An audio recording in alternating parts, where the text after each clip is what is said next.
ఏపీలో బుడమేరు పొంగడంతో పాటు గన్లు కూడా పడ్డంతో విజయవాడలో వచ్చిన వరదలు ఎంతో మందిని నిరాశ్రయులను చేశాయి. పలు కుటుంబాల్లో విషాదాన్ని నింపాయి. కోలుకోలేని నష్టాన్ని తెచ్చిపెట్టాయి. అయితే మరోసారి బుడమేరు పొంగుతుందనే భయం ఉన్న నేపథ్యంలో ఏపీ ప్రభుత్వం యుద్ధ ప్రాతిపాదికన బుడమేరుకు పడిన గన్లను పూడ్చేందుకు ప్రత్యేక ఆపరేషన్ను చేపట్టింది.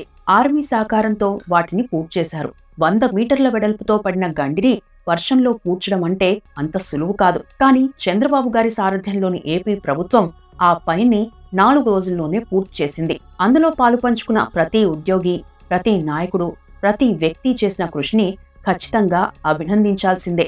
అందులో ఒకరు AP irrigation minister Nimmala Ramanaidu గారు. ఓవైపు ఎడతెరిపి లేకుండా వర్షం కురుస్తున్నా ముంపు ప్రాంతాల్లో సహాయక కార్యక్రమాలు చేపట్టడంతో పాటు బుడమేరు గండ్ల పూడ్చివేత పనుల పర్యవేక్షణలో ఆయన పనితీరు అద్భుతమని చెప్పవచ్చు. అందుకే ఏపీ సీఎం చంద్రబాబు గారితో సహా రాష్ట్ర వ్యాప్తంగా ప్రశంసలను అందుకుంటున్నారు నిమ్మల రామానాయుడు గారు. మంత్రి పదవి వస్తే ఆ హోదాను అనుభవిస్తూ ప్రెస్ మీట్లకు, వెటకారాలకు, పిచ్చి సవాళ్లకు పరిమితమైన నాయకులను చూసిన తెలుగు ప్రజలకు ఒక మంత్రి బాధ్యత ఎలా ఉంటుందో తన పనితీరుతో చూపిస్తున్నారు నిమ్మల రామానాయుడు గారు.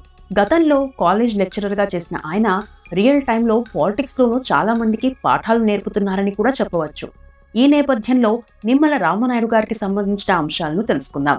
నిమ్మల రామానాయుడు గారు 1969 మే 6న పశ్చిమ గోదావరి జిల్లా పాలకొల్లు మండలం అగర్తిపాలెంలో జన్మించారు. తల్లిదండ్రులు రమ, ధర్మారావు నాయుడు గారు. వీరి 4 సంతానంలో ఏకైక మగ సంతానం రామానాయుడు గారు. రామానాయుడు గారి తండ్రి ధర్మారావు నాయుడు గారు కూడా పేరుకు తగినట్టుగానే ధర్మాత్ముడిగా పేరుంది. వారిది కూడా పెద్ద కుటుంబమే. ఆయనకు ఉన్న 100 ఎకరాలను పేదల కోసం దాన ధర్మాలకే వినియోగించారు. దీంతో నిమ్మల రామానాయుడు గారి హయాంకి వచ్చేటప్పటికి 5 ఎకరాలు మాత్రమే మిగిలింది. నిమ్మల రామానాయుడు గారు స్థానికంగానే హైస్కూల్ ఎడ్యుకేషన్ను పూర్తి చేశారు. నర్సాపురంలోని వైఎన్ కాలేజ్లో ఇంటర్, డిగ్రీ పూర్తి చేశారు. డిగ్రీ చదువుతున్న టైంలో ఏఎస్ఎఫ్ స్టూడెంట్ యూనియన్లో పనిచేశారు. అప్పట్లో విద్యార్థి సంఘాల పోరాటాలు తీవ్రంగా ఉండేవి. ఆ టైంలోనే పోరాటాన్ని అలవర్చుకున్నారు. ఇక ఆంధ్ర యూనివర్సిటీలో 1992లో ఎంఏ, 1995లో ఎంఫిల్ చేశారు. అక్కడ కూడా విద్యార్థి సంఘ నాయకుడిగా ఎదిగారు. తాను విద్యార్థిగా ఉన్న వ్యవసాయంపై మక్కువ ఎక్కువగా ఉండేది. ఆ టైంలోనే తండ్రి అనారోగ్యంతో చనిపోయారు. దీంతో కుటుంబ బాధ్యతలు మీద పడ్డాయి. అప్పటికి ఆ కుటుంబ ఆర్థిక పరిస్థితి కూడా అంతంత మాత్రమే. తండ్రి ఇచ్చిన భూముల్లో చేపల చెరువులు, రొయ్యల చెరువులు సాగు చేశారు. తాను కాలేజ్లో ఉన్నా సరే ప్రతిరోజు ఇంటికి వచ్చాక ఖచ్చితంగా పొలం వెళ్లేవారు. సిస్టర్స్కి మ్యారేజెస్ చేశారు. అలా ఓవైపు చదువుకుంటూనే కుటుంబ బాధ్యతలు మోస్తూనే 2005లో PhD పూర్తి చేశారు. తర్వాత ఆంధ్ర యూనివర్సిటీ పరిధిలో నర్సాపురంలోని ఓ ఎయిడెడ్ కాలేజ్లో లెక్చరర్గా చేశారు. లెక్చరర్ యూనియన్లోనూ కీలకంగా మారారు.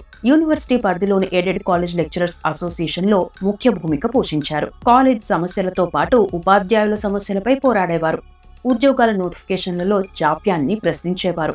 అయితే తాను ఉద్యోగంలో ఉండి యూనియన్లో ఉంటే తన పోరాటం కొంతవరకే పరిమితమవుతుందని, అదే రాజకీయాల్లోకి వస్తే నియోజకవర్గ సమస్యలను పరిష్కరించవచ్చనే ఉద్దేశంతో రాజకీయాల్లోకి వచ్చారు. ఆ టైంలో ఉభయ గోదావరి జిల్లాల గ్రాడ్యుయేట్స్ ఎమ్మెల్సీ ఎన్నికల్లో పోటీ చేశారు. అప్పటికే ఆర్థికంగా కొంత నిలదొక్కున్నారు. కానీ ఆ ఎన్నికలు అంతకు ముందుతో పోల్చితే చాలా ఖర్చుతో కూడుకున్నవిగా మారాయి. ఓ ఇంటర్వ్యూలో నిమ్మల రామానాయుడు గారు మాట్లాడుతూ ఆ ఎన్నికలు అంత ఖర్చుతో కూడుకున్నవని తనకు తెలియదని, దిగ్గజాలు పోటీ చేశాయని, కార్పొరేట్ స్థాయిలో రాజకీయాలు మారాయని అర్థమైందని వ్యాఖ్యానించారు. ఆ ఎన్నికల్లో నిమ్మల రామానాయుడు గారు ఓడిపోయారు. అప్పటికే ఆయనకు పలు పార్టీల నుండి ఆహ్వానాలు అందాయి. అయితే టీడీపీ విధానాలు నచ్చడంతో పాటు ఆ పార్టీ విధానాలు తాను నమ్మిన సిద్ధాంతాలకు దగ్గరగా ఉండడంతో టీడీపీలో చేరారు. ఓవైపు వ్యవసాయం చేస్తూనే రైతు సమస్యలపైన గలం విప్పేవారు. రైతు వేదిక అధ్యక్షుడిగా చేశారు. టీడీపీలో చేరాక పార్టీ మండల అధ్యక్షుడయ్యారు. అప్పట్లో కాంగ్రెస్ అధికారంలో ఉంది. దీంతో రైతు సమస్యలతో పాటు నియోజకవర్గంలోని సమస్యల పరిష్కారానికి ఉద్యమం చేసేవారు. విత్తనాల సరఫరాలో జాప్యాన్ని, ఎరువుల కొరతను ప్రశ్నించేవారు. కొద్ది కాలంలోనే నియోజకవర్గంలో అందరికీ తెలిసిన వ్యక్తిగా మారారు.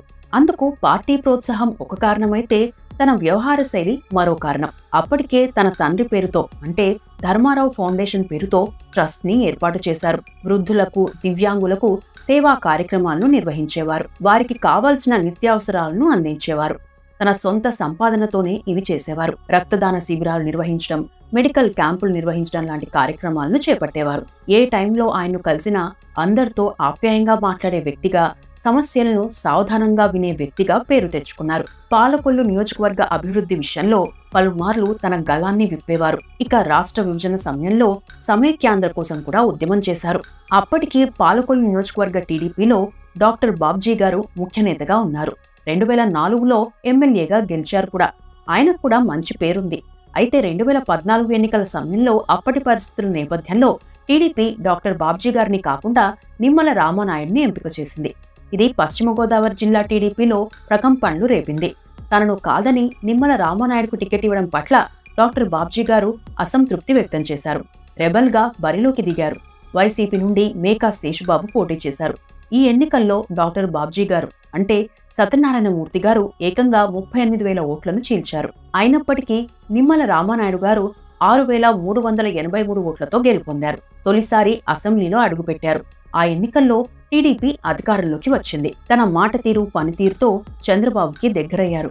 నియోజకవర్గానికి ప్రత్యేకంగా దాదాపు 600 కోట్ల రూపాయల నిధులను తేగలిగారు. అసెంబ్లీ సమావేశాలు లేని టైంలో నియోజకవర్గంలో అందరికీ అందుబాటులో ఉండే వ్యక్తిగా పేరు తెచ్చుకున్నారు. ఇక 2019 ఎన్నికల్లో డాక్టర్ బాబ్జీ గారు వైసీపీ నుండి పోటీ చేయగా గున్నం నాగబాబు గారు జనసేన నుండి పోటీ చేశారు. ఆ ఎన్నికల్లో వైసీపీ హవా నడిచింది. రాష్ట్రంలో 151 సీట్లు గెలిచింది. అయినప్పటికీ పాలకొల్లులో జరిగిన త్రిముఖ పోరులో నిమ్మల రామానాయుడు గారు 17,809 ఓట్ల మెజార్టీతో వైసీపీ అభ్యర్థి డాక్టర్ బాబ్జీ గారిపై గెలుపొందారు. ఆ జిల్లాలో టీడీపీ గెలిచిన 2 సీట్లలో ఇది కూడా ఒకటి. అయితే ఆ ఎన్నికల్లో టీడీపీ కేవలం 23 అసెంబ్లీ సీట్లకే పరిమితమైంది. ఆ టైంలో వైసీపీ చాలా మంది టీడీపీ ఎమ్మెల్యేలను తమ వైపు తిప్పుకునేందుకు ప్రయత్నించింది కూడా. అయినప్పటికీ టీడీపీతోనే ఉన్నారు నిమ్మల రామానాయుడు గారు. ఏపీ అసెంబ్లీలో డిప్యూటీ ఫ్లోర్ లీడర్గా చంద్రబాబు గారు ఈయన్ను ఎంపిక చేస్తే ఆ పదవికి తగినట్టుగా అసెంబ్లీలో ప్రభుత్వాన్ని ప్రశ్నించేవారు. ఇక నియోజకవర్గంలో తిరుగుతూ సైకిల్పై ప్రచారం చేసేవారు. ఉదయం పూట పేపర్ బాయ్గా కూడా మారారు. వైసీపీ ప్రభుత్వ వైఫల్యాలను, అక్రమాలను నియోజకవర్గంలో ప్రచారం చేసేవారు. తాను తెచ్చిన ప్రాజెక్టులను కూడా వైసీపీ ప్రభుత్వం పూర్తి చేయలేకపోవడాన్ని ప్రశ్నించేవారు. పోలవరం నిర్మాణంలో జాప్యంపై ప్రభుత్వాన్ని నిలదీసేవారు. 23 సీట్లు గెలిచిన పార్టీకి మళ్లీ పునరుజ్జీవనం తేవడంలో నిమ్మల రామానాయుడు పాత్ర కూడా కీలకమైందని చెప్పవచ్చు.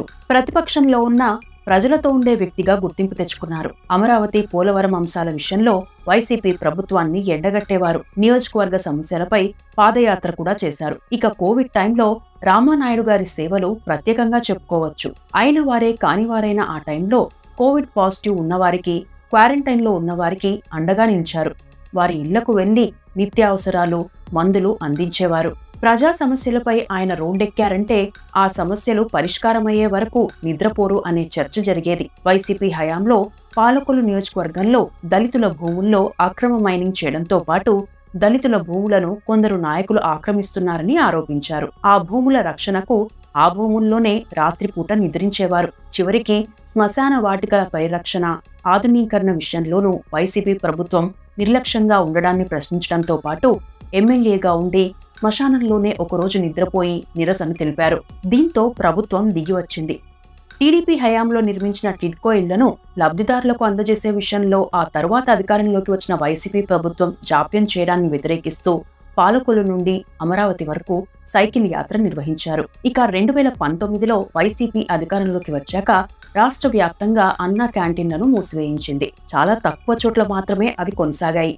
అందులో పాలకొల్లులో ఉన్న అన్నా క్యాంటీన్ కూడా ఒకటి. తన సొంత నిధులతో పాటు నియోజకవర్గంలో పుట్టినరోజులు లేదా స్మారక కార్యక్రమాలు జరిగితే వారు అన్నా క్యాంటీన్లో పేదలకు భోజనం పెట్టేలా ప్రోత్సహించారు.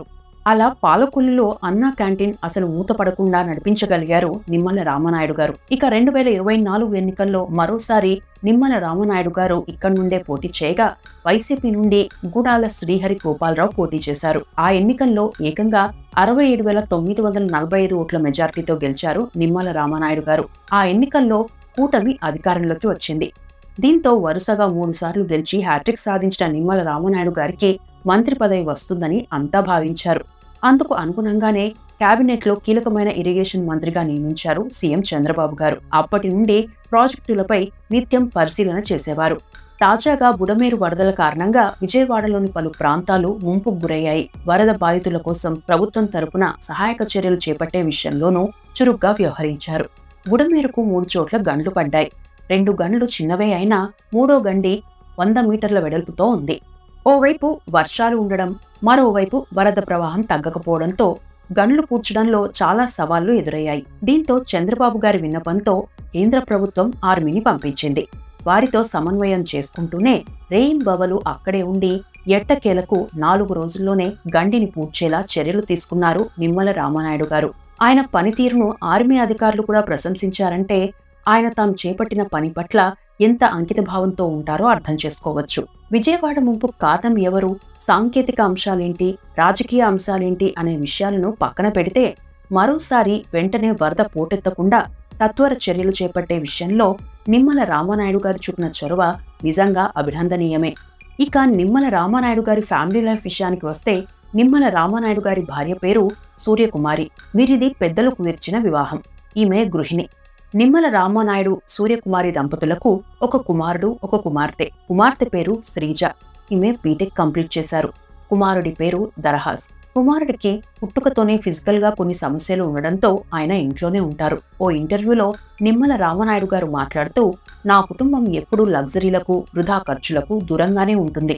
డౌన్ టు ఎర్త్ పాలసీనే నాకిష్టం. నేను ఎమ్మెల్యేగా గెలిచినా నా కుమార్తె నడుచుకుంటూనే బస్టాప్కి వెళ్లి కాలేజ్కి వెళ్లేది. నిత్యం ప్రజలతో ఉండడమే నాకు సంతోషం. నా కుటుంబం కూడా సహకరిస్తుంది కాబట్టే నేను ప్రజలతో ఉన్నాను అని చెప్పారు. ఇక నిమ్మల రామానాయుడు చేపడుతున్న సేవా కార్యక్రమాల విషయానికి వస్తే ఓ ఇంటర్వ్యూలో ఆయన మాట్లాడుతూ, మేము మినిమం లైఫ్ని లీడ్ చేస్తాం. తద్వారా ఖర్చులు తగ్గించుకుంటాం. మిగిలిన దాంతో ధర్మారావు ఫౌండేషన్ ద్వారా సామాజిక సేవా కార్యక్రమాలను చేపడతాం అని చెప్పారు. రాజకీయాల్లోకి రాకంటే ముందే ఆ ఫౌండేషన్ని ఏర్పాటు చేశారు. వృద్ధులకు, దివ్యాంగులకు నిత్యావసరాల సరఫరా, పేద విద్యార్థులకు ఆర్థిక సహాయం, వైద్య శిబిరాలు, రక్తదాన శిబిరాలు నిర్వహిస్తుంటారు. ఇప్పటి వరకు దాదాపు 80 రక్తదాన శిబిరాలను ఏర్పాటు చేశారు. తాగునీటి ట్యాంకర్లు, ఫ్రీజర్ బాక్సుల ఏర్పాటు, ఇలా పలు కార్యక్రమాలు చేపట్టారు. మొత్తం మీద నిత్యం ప్రజా సమస్యలపై పోరాడుతూ నిత్యం ప్రజలతోనే ఉంటూ పాలకొల్లులో అందరివాడిగా పేరు తెచ్చుకున్నారు నిమ్మల రామానాయుడు గారు. ఆయన రానున్న కాలంలో మరిన్ని పదవులు చేపట్టాలని, ఆయన మరిన్ని సేవలు చేయాలని కోరుకుందాం. ఇవి నిమ్మల రామానాయుడు గారికి సంబంధించిన అంశాలు.